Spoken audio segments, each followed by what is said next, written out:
വിശാലിനിയുടെ ഇന്നത്തെ എപ്പിസോഡ് ആരംഭിക്കുമ്പോൾ അർജുനോട് സംസാരിക്കുകയാണ് രാഘവൻ നായർ. അർജുൻ പറയുകയാണ്, അങ്കിളിന് എന്താണ് എന്നോട് പറയാനുള്ളത്? പ്രീതിയെ കൊണ്ടുപോകരുത് എന്ന് മാത്രം പറയരുത്. കൊണ്ടുപോകണ്ടെന്ന് ഞാൻ പറഞ്ഞില്ലല്ലോ, കൊണ്ടുപോയിക്കോളൂ. ആദ്യം നീ നിന്റെ മനസ്സൊന്ന് മയപ്പെടുത്തി ഇവിടെ ഇരിക്ക്. ഫാമ എവിടെ ഇല്ല, നിന്നോട് ഞാൻ കുറച്ച് കാര്യങ്ങൾ സംസാരിക്കട്ടെ എന്ന് പറയുകയാണ് രാഘവൻ നായർ. വിഷ്ണു ഇപ്പോൾ അധികമൊന്നും എൻ്റെ അടുത്തേക്ക് വരാറില്ല, പക്ഷെ നീ അടുത്ത് വരുമ്പോൾ എൻ്റെ മകൻ വരുന്നത് പോലെ ഉള്ള ഒരു ഫീലാണ് എനിക്ക്. രാഘവൻ നായരുടെ ആ സംസാരം കേട്ട് ചെറുതായെന്ന് തണുത്ത് അവിടെ ഇരിക്കുകയാണ് അർജുൻ. പിന്നീട് അർജുൻ സംസാരിച്ചതിനെ പറ്റിയൊക്കെ ചോദിക്കുകയാണ് രാഘവൻ നായർ. നീ ഈ പറഞ്ഞ ഉത്തരവാദിത്തങ്ങളൊക്കെ എനിക്കും എൻ്റെ മോളോട് ഉണ്ടാകില്ലേ? ഞാൻ പണ്ടേ ഈ വീൽ ചെയറിൽ അല്ലായിരുന്നുവെന്നും നീ പറഞ്ഞ കടമകളൊക്കെ എനിക്കും ഉണ്ടായിരുന്നു എന്നൊക്കെ പറഞ്ഞ് സംസാരിക്കുകയാണ് രാഘവൻ നായർ. ഞാനും ഫാമയുമൊക്കെ ഒരുപാട് വ്രതമെടുത്തതിൻ്റെ ഫലമായി ഉണ്ടായതാണ് പ്രീതിയെന്നും അതിനുശേഷമാണ് നിന്നെ അവൾക്ക് കല്യാണം കഴിച്ച് തന്നതും എന്നൊക്കെ പറയുന്നു രാഘവൻ നായർ. ജീവിതത്തിൻ്റെ കാൽഭാഗം മുതൽക്ക് തന്നെ അവൾ ഞങ്ങളുടെ മകളായിരുന്നുവെന്നും അതിനുശേഷമാണ് നിന്റെ ഭാര്യ എന്നും പറയുകയാണ് രാഘവൻ നായർ. ഒരുവിധം അർജുനെ പറഞ്ഞ് സമാധാനിപ്പിക്കുകയാണ് രാഘവൻ നായർ. അതിനുശേഷം പറയുകയാണ്, നിനക്ക് വേണമെങ്കിൽ ഇപ്പോൾ പ്രീതിയെ വിളിച്ചുകൊണ്ട് പോകാം. പക്ഷേ ഇപ്പോഴാ പ്രവൃത്തി ഫാമയുടെയും വസുമതിയുടെയും മനസ്സ് കീറിമുറിക്കുമെന്ന് ഉറപ്പാണ്. നിന്റെ ഭാര്യയോട് നീ കാണിക്കുന്ന ഇതേ കരുതൽ എനിക്കും എൻ്റെ ഭാര്യയോട് ഉള്ളതുകൊണ്ട് ഞാൻ ചോദിക്കുകയാണ്, ഇപ്പോഴത്തെ നിന്റെ ഈ വാശി തൽക്കാലത്തേക്ക് ഒന്ന് മാറ്റിവെച്ചുകൂടെ? വിഷ്ണുവിൻ്റെ വിവാഹം ശാലിനിയുമായിട്ട് കഴിഞ്ഞതോടെ ഒരു അർത്ഥമരണം കഴിഞ്ഞതുപോലെയാണ് ഫാമയുടെ അവസ്ഥ. ഇപ്പോൾ നീ ഇവിടുന്ന് പ്രീതിയെയും കൊണ്ടുപോയാൽ നാളെ തന്നെ നിനക്കിവിടേക്ക് പ്രീതിയെയും കൂട്ടി വരേണ്ടി വരുമെന്നും സത്യഭാമയുടെ നെഞ്ചുപൊട്ടിയുള്ള മരണം കാണാൻ എന്നൊക്കെ അർജുനോട് പറയുകയാണ് രാഘവൻ നായർ. അതിനുശേഷം അർജുൻ്റെ കൈ പിടിച്ച് രാഘവൻ നായർ ചോദിക്കുകയാണ്, എൻ്റെ മോനായിട്ട് അതിനൊരു കാരണക്കാരൻ ആകണമോ? ഒരു നിമിഷം നീ അതൊന്ന് ആലോചിച്ച് നോക്കേ. അത് വേണ്ട എന്ന് രാഘവൻ നായർ കെഞ്ചി പറയുമ്പോൾ രാഘവൻ നായരുടെ കൈ മുറുകെ പിടിക്കുകയാണ് അർജുൻ. അതിനുശേഷം പ്രീതി ജ്യൂസുമായി എത്തുകയാണ്. അന്നേരം അർജുനെ അവിടെ എങ്ങും കാണുന്നില്ല. അർജുനേട്ടൻ എന്ന് രാഘവൻ നായരോട് ചോദിക്കുമ്പോൾ രാഘവൻ നായർ പറയുകയാണ്, ദേ ഇപ്പോൾ ഇവിടുന്ന് പോയി പിന്നീട് തിരികെ വരാമെന്ന് പറഞ്ഞു. പ്രീതി മുറ്റത്തേക്ക് ഇറങ്ങാൻ തുടങ്ങുമ്പോഴേക്കും അർജുൻ കാറെടുത്ത് അവിടെ നിന്നും പോയിരുന്നു. തുടർന്ന് കാണിക്കുന്നത് വിഷ്ണുവിനെയാണ്. വിഷ്ണു റൂമിലിരുന്ന് കണ്ണാടിയുടെ മുമ്പിൽ നോക്കി മുടിയൊക്കെ ചെയ്യുകയാണ്. അതിനുശേഷം ക്ലീറ്റസ് കൊണ്ടുവന്ന ഫോട്ടോ എടുത്ത് അന്ന് എസ്റ്റേറ്റിൽ പോയതും തേനീച്ച കൊത്തിയതുമൊക്കെയുള്ള കാര്യങ്ങൾ അങ്ങനെ ഓർത്ത് ചിരിച്ചങ്ങനെ ഇരിക്കുകയാണ്. അതിനുശേഷം ഫോട്ടോ നോക്കി വിഷ്ണു പറയുകയാണ്, അതൊക്കെ ഒരു കാലം. ഇവിടെ വന്ന് കയറിയത് ആ പാവം പെൺകുട്ടി തന്നെയാണോ, അതോ ഏതെങ്കിലും താടകയുടെ കൊച്ചുമോളാണോ? അതാണിപ്പോൾ എൻ്റെ ഇപ്പോഴത്തെ സംശയം. അല്ല, ഈ താലി കഴുത്തിൽ വീഴുമ്പോൾ ഓരോ പെൺകുട്ടികൾക്ക് ഉണ്ടാകുന്ന മാറ്റമേ. അതേസമയം ബാത്റൂമിൽ വെള്ളം വീഴുന്ന ശബ്ദം കേൾക്കുമ്പോൾ വിഷ്ണു പറയുകയാണ്, അവൾ കുളിക്കുകയാണെന്ന് തോന്നുന്നു. ഇനി കുളിച്ച് ഫ്രഷായി മനസ്സൊക്കെ ഒന്ന് മാറി വരട്ടെ. അതിനു മുമ്പ് ഒരു ഫോട്ടോ എടുത്ത് കളയാമെന്ന് പറഞ്ഞ് ക്ലീറ്റസ് കൊണ്ടുവന്ന ഫോട്ടോ മൊബൈലിൽ എടുക്കുകയാണ് വിഷ്ണു.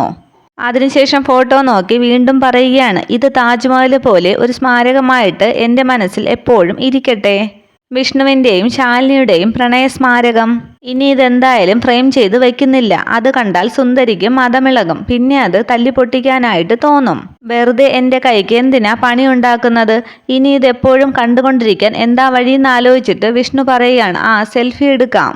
അതിനുശേഷം ഫോട്ടോയും പിടിച്ച് സെൽഫി എടുക്കുകയാണ് വിഷ്ണു. പക്ഷെ അത് നോക്കിയിട്ട് പറയുകയാണ്, ലൈറ്റ് പോരാ. അതിനുശേഷം റൂമിൻ്റെ ഓരോരോ സ്ഥലത്ത് മാറി നിന്ന് ഫോട്ടോയും പിടിച്ച് സെൽഫി എടുക്കുകയാണ് വിഷ്ണു. ഫോട്ടോ താഴെ വെച്ച ശേഷം മൊബൈലെടുത്ത ഫോട്ടോ നോക്കി വിഷ്ണു അങ്ങനെ രസിക്കുകയാണ്, കൊള്ളാമെന്നൊക്കെ പറഞ്ഞ്. അതേസമയം കുളി കഴിഞ്ഞ് റൂമിലേക്ക് വരികയാണ് ശാലിനി. തല തോർത്തിക്കൊണ്ട് കണ്ണാടിയുടെ മുമ്പിൽ വന്നിരിക്കുകയാണ് ശാലിനി.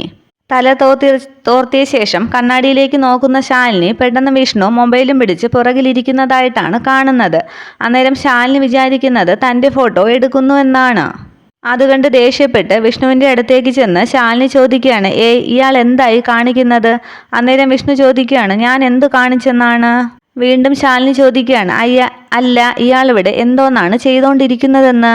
ഞാനിവിടെ ഒന്നും ചെയ്തില്ലല്ലോ എന്ന് പറയുമ്പോൾ ശാലിനി പറയുകയാണ്, അയ്യടാ ഒന്നും അറിയാത്തൊരു ഇള്ള കുഞ്ഞ്. എന്ത് ചോദിച്ചാലും ഞാനൊന്നും കണ്ടില്ല, കേട്ടില്ല, ചെയ്തില്ല. നന്നായിട്ടുണ്ടെന്ന് പറയുമ്പോൾ എഴുന്നേറ്റ് വിഷ്ണു ചോദിക്കുകയാണ്, അല്ല എടോ, ഞാൻ എന്ത് ചെയ്തെന്നാണ് ഇയാൾ ഈ പറയുന്നത്? ഇയാളുടെ കയ്യിൽ എന്തിനാ ഈ ഫോൺ എന്ന് പറയുമ്പോൾ വിഷ്ണു ചോദിക്കുകയാണ്, ഫോൺ എന്തിനാ? സംസാരിക്കാൻ. ഇയാൾ പൊട്ടം കളിക്കല്ലേ, ഫോണിൽ എന്തിനാ ക്യാമറ ഓൺ ആക്കിയിട്ടിരിക്കുന്നത്? അന്നേരം വിഷ്ണു പറയുകയാണ്, അത് സെൽഫി എടുക്കാൻ. ആരുടെ കൂടെയെന്ന് ശാലിനി ചോദിക്കുമ്പോൾ ദേഷ്യം കാണിച്ച് വിഷ്ണു ചോദിക്കുകയാണ്, അല്ല ഇതെന്താ വിചാരണയാണോ? എന്നിട്ട് പറയുകയാണ്, ഞാൻ ആ ഫോട്ടോയുടെ കൂടെ ഒരു സെൽഫി എടുത്തതാണ്. വീണ്ടും ദേഷ്യപ്പെടുകയാണ് ശാലിനി. ഫോട്ടോയുടെ കൂടെ സെൽഫിയോ? ദേ പച്ചക്കള്ളം പറയരുതേ. അല്ല ഞാൻ എന്തിനായി കള്ളം പറയുന്നതെന്ന് വിഷ്ണു ചോദിക്കുമ്പോൾ ശാലിനി പറയുകയാണ്, കള്ളമാണോ അല്ലയോ എന്നൊക്കെ ഞാൻ തെളിയിച്ചു തരാം, ആ ഫോൺ ഇങ്ങോട്ട് എടുത്തേ. എന്തിനെന്ന് വിഷ്ണു ചോദിക്കുമ്പോഴേക്കും ശാലിനി വിഷ്ണുവിൻ്റെ കയ്യിൽ നിന്നും ഫോൺ പിടിച്ചു വാങ്ങുകയാണ്. ശാലിനി ഫോൺ നോക്കുന്നത് കണ്ട് വിഷ്ണു പറയുകയാണ്, അങ്ങനെ സെൽഫി എടുക്കാൻ കൊള്ളാവുന്ന മുതലൊന്നും ഈ റൂമിൽ വേറെ ഇല്ലായിരുന്നല്ലോ, അങ്ങനെ പരിശോധിക്കാൻ. അന്നേരം ശാലിനി പറയുകയാണ്, വെറുതെ ഇങ്ങനെ തമാശിക്കരുതേ, നാണമില്ലാതെ തമാശിക്കണ്ട, ചിരിക്കാൻ കുറച്ച് ബുദ്ധിമുട്ടുള്ളത് കൊണ്ടാണ്. വിഷ്ണു പറയുകയാണ്, അതൊക്കെ ശരി ശരി, എൻ്റെ കള്ളം താനൊന്ന് തെളിയിച്ച് കാണിക്ക്. ശാലിനി ഫോൺ നോക്കിയിട്ട് മിണ്ടാതെ നിൽക്കുന്നത് കണ്ട് വിഷ്ണു ചോദിക്കുകയാണ്, അല്ല ഈ മൊബൈൽ ഫോൺ മഹാസമുദ്രത്തിൽ മുങ്ങി താഴ്ന്നിട്ട് വല്ല മുത്തോ പവിഴമോ കിട്ടിയോ? തനിക്ക് അബദ്ധം പറ്റിയതാണെന്ന് ശാലിനിക്ക് മനസ്സിലായപ്പോൾ വിഷ്ണുവിൻ്റെ കയ്യിലേക്ക് ഫോൺ കൊടുക്കുകയാണ് ശാലിനി. എന്നിട്ട് പറയുകയാണ്, ദാ കൊണ്ടുപോയിക്കോ. കളിയാക്കി വിഷ്ണു പറയുകയാണ്, അതെ എനിക്ക് ഒരുപാട് ജോലികളുള്ളതാണ്, ഞാൻ താഴേക്ക് പോകുകയാണേ. വിഷ്ണു പോകുമ്പോൾ ശാലിനി കരുതുകയാണ്, അയാളപ്പോൾ എൻ്റെ ഫോട്ടോ എടുത്തില്ല, പിന്നെ എന്താ അവിടെ ചെയ്തുകൊണ്ടിരുന്നത്? പോകാൻ നേരം വിഷ്ണു പറയുകയാണ്, അതെ ഈ സംശയമെന്ന് പറയുന്നത് സാമാന്യം തെറ്റില്ലാത്ത ഒരു രോഗമാണ്, തുടക്കത്തിലെ ട്രീറ്റ് ചെയ്താൽ അതിന് സമാധാനമുണ്ടാകും, അല്ലെങ്കിലേ ഭയങ്കര ബുദ്ധിമുട്ടാണ്. പോട്ടെ, പിന്നെ കാണാമെന്ന് ശാലിനി നോക്കി ചിരിച്ച് തലയാട്ടിയിട്ട് താഴേക്ക് പോവുകയാണ് വിഷ്ണു. അബദ്ധം പറ്റിയതോർത്ത് വീണ്ടും കണ്ണാടിയുടെ മുൻപിൽ വന്നിരുന്ന് ശാലിനി പറയുകയാണ്, ചമ്മി നാശമായല്ലോ. തുടർന്ന് കാണിക്കുന്നത് സത്യഭാമ പ്രീതിയെ വിളിച്ച് ചോദിക്കുകയാണ്, പൂജ അറേഞ്ച്മെൻറ്റ്സ് ഒക്കെ റെഡിയായോ എന്ന്. അത് റെഡിയായെന്നും പിന്നെ അമ്മേ ശാലിനിയും പൂജയ്ക്ക് വരണമല്ലോ അല്ലേ എന്നും ചോദിക്കുകയാണ് പ്രീതി. അതവൾക്ക് താല്പര്യമുണ്ടെങ്കിൽ വരാമെന്ന് സത്യഭാമ പറയുമ്പോൾ പ്രീതി പറയുകയാണ്, അല്ല വരുന്നവരൊക്കെ സത്യഭാമയുടെ മരുമകളെ അന്വേഷിക്കുമല്ലോ, അതുകൊണ്ട് ചോദിച്ചതാണ്. ദേഷ്യപ്പെട്ട് സത്യഭാമ പറയുകയാണ്, ദേ ഞാൻ പലവട്ടം പറഞ്ഞു കഴിഞ്ഞു, ശാലിനി സത്യഭാമയുടെ മരുമകൾ അല്ല എന്ന് പറഞ്ഞാൽ എങ്ങനെയാണമ്മേ? അപ്പോൾ കഴിഞ്ഞ ദിവസത്തെ ചടങ്ങ് എങ്ങനെയായിരുന്നു എന്ന് ആരെങ്കിലും ചോദിച്ചാൽ പിന്നെ എന്താ പറയുക? വിഷ്ണുവേട്ടൻ്റെ കൂടെ ഒരു പെൺകുട്ടിയെ കണ്ടല്ലോ എന്നൊക്കെ ആരെങ്കിലും പറഞ്ഞാൽ എന്തു ചെയ്യുമെന്ന് പ്രീതി ചോദിക്കുമ്പോൾ സത്യഭാമ പറയുകയാണ്, പറഞ്ഞാൽ നീ പോയി കേസ് കൊടുക്ക്. നിനക്കിപ്പോൾ എന്താ വേണ്ടതെന്ന് ചോദിക്കുമ്പോൾ പ്രീതി പറയുകയാണ്, അതമ്മേ പൂജയ്ക്കുടുക്കാൻ ശാലിനിയുടെ കയ്യിൽ നല്ല സാരിയൊന്നും ഇല്ല. അന്നേരം കളിയാക്കി സത്യഭാമ ചോദിക്കുകയാണ്, അതെന്താ ഉടുതുണി മാത്രമായിട്ടാണോ അവൾ വീട്ടിൽ നിന്നും ഇറങ്ങിപ്പോന്നത്? അതും സത്യഭാമയുടെ മകനെ വലവീശി പിടിക്കാൻ.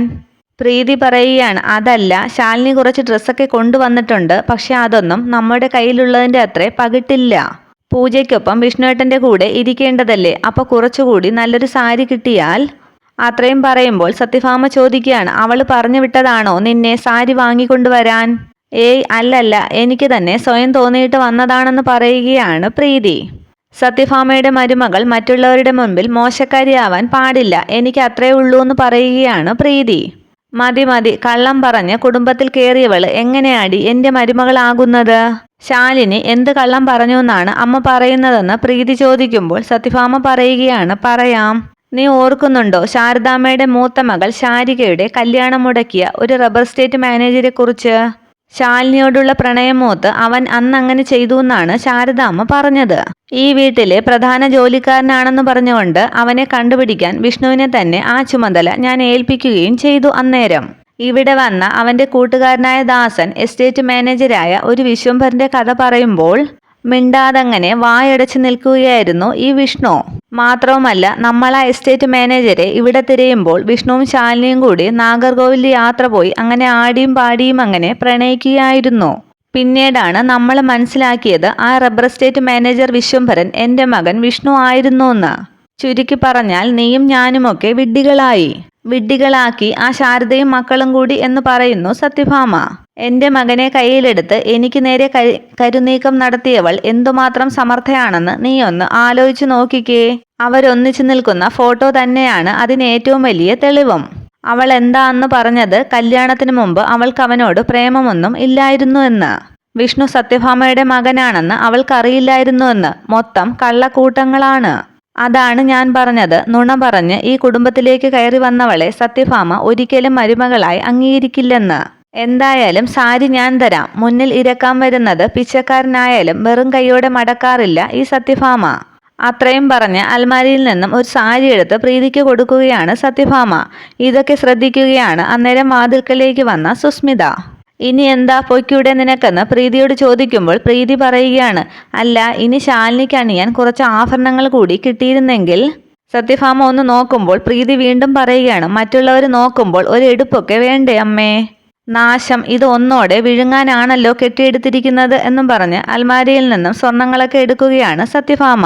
ഇതൊക്കെ കണ്ട് സുസ്മിത കരുതുകയാണ്, അപ്പോൾ ശാലിനിക്ക് വേണ്ടി സ്വർണവും സാരിയും ഒക്കെ കളക്ട് ചെയ്യുകയാണ് പ്രീതി മാഡം. സത്യഭാമ ആഭരണങ്ങളൊക്കെ എടുക്കുന്നത് കണ്ട് സുസ്മിത വീണ്ടും കരുതുകയാണ്, ഈ ആൻറ്റിക്ക് ഇതെന്തിൻ്റെ കേടാണ്? ആഭരണങ്ങളെങ്കിലും അവൾക്ക് കൊടുക്കാതിരുന്നുകൂടെ? ആഭരണവും കൊണ്ടുവന്ന് കൊടുത്തിട്ട് സത്യഭാമ ദേഷ്യത്തോടെ ചോദിക്കുകയാണ്, ഇതാ ഇനി എന്തെങ്കിലും കൂടി വേറെ വേണമോ ആവോ? ഇത് തന്നെ ധാരാളം അമ്മയെന്നും പറഞ്ഞ് പോവുകയാണ് പ്രീതി. നാണം കെട്ട വർഗം എന്നൊക്കെ പറഞ്ഞ് പിറുപിറുക്കുകയാണ് അന്നേരവും സത്യഭാമ. എനിക്ക് അവകാശപ്പെട്ടത് നീ വാങ്ങി ശാലിനിക്ക് കൊടുക്കുമല്ലേ, വരട്ടെ കാണിച്ചു തരാൻ ഞാൻ എന്ന് പറഞ്ഞ് അവിടെ നിന്ന് മാറുകയാണ് സുസ്മിത. അതേസമയം പ്രീതി ആഭരണങ്ങളും സാരിയുമൊക്കെ വന്ന് ശാലിനി അന്വേഷിക്കുകയാണ് റൂമിൽ. പക്ഷെ ശാലിനി അവിടെ എങ്ങും കാണുന്നില്ല. എന്തായാലും ഇതിവിടെ വച്ചേക്കാം, വരുമ്പോൾ കാണുമല്ലോ എന്ന് പറഞ്ഞ് ആഭരണവും സാരിയുമൊക്കെ കട്ടിലേക്ക് വയ്ക്കുകയാണ് പ്രീതി. അതേസമയം വേറൊരു സാരിയുമായി ശാലിനിയുടെ റൂമിലേക്ക് വരികയാണ് സുസ്മിത. പ്രീതി വെച്ചിട്ട് പോയ സാരി കണ്ടിട്ട് സുസ്മിത പറയുകയാണ്, ശാലിനിക്ക് പൂജയ്ക്ക് ഉടുക്കാൻ പുതിയ സാരി അല്ലേ? എന്നാലേ നീ ഇതുടുത്ത് വിഷ്ണുവേട്ടൻ്റെ അടുത്ത് മുട്ടിയുരുമ്മി ഇരിക്കണ്ട. അതിനുശേഷം കട്ടിലിൽ നിന്ന് സാരി എടുത്ത് ദൂരേക്ക് എറിഞ്ഞിട്ട് തൻ്റെ കയ്യിലിരുന്ന സാരി വയ്ക്കുകയാണ് സുസ്മിത. എന്നിട്ട് പറയുകയാണ്, ചായക്കടക്കാരിയുടെ മകൾക്ക് ഇത്രയുമൊക്കെ ആർഭാടം മതി. ഈ സുസ്മിതയുടെ തല വർക്ക് ചെയ്യുന്നത് എങ്ങനെയാണെന്ന് നീ കാണാൻ പോകുന്നതേ ഉള്ളൂ. നോക്കിക്കോ, ഇതൊരു തുടക്കം മാത്രമാണ് എന്ന് പറഞ്ഞ് ശാലിനിയുടെ റൂമിൽ നിന്നും പോകുന്നു സുസ്മിത. ഇത്രയുമാണ് പുതിയ എപ്പിസോഡ് വിശേഷങ്ങൾ. Okay, thank you.